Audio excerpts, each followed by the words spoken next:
Ma'am मुझे confusion है कि मेरी नेट इनकम 2 लाख है। क्या मुझे इनकम टैक्स रिटर्न फाइल करनी पड़ेगी का? ओके, तो चलिए इस कन्फ्यूजन को दूर करते हैं। सेक्शन 139(1) कहता है कि अगर आपकी टोटल इनकम एग्जम्पशन लिमिट से क्रॉस कर गई है तो आपको आईटीआर फाइल करनी है। टोटल इनकम का मतलब यहाँ पर ग्रोस इनकम है, ना कि आफ्टर डिडक्शन नेट इनकम आपकी बच जाती है। फॉर एग्जाम्पल, अगर आपकी इनकम 3.5 लाख है और आपके पास 1.5 लाख की डिडक्शन है तो आपकी इनकम है वो तो हो गई 2 लाख।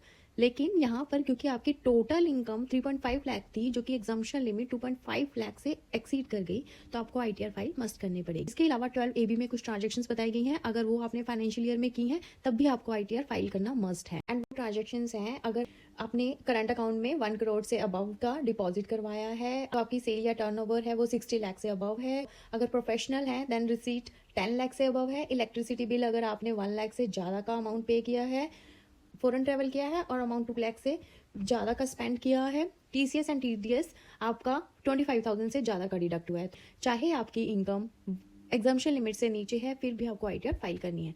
अब आप चेक कीजिए क्या आप इन पॉइंट्स में फॉलो करते हैं और अपनी आईटीआर को ड्यू डेट से पहले ही फिल करें। And thank you for watching, follow for more updates.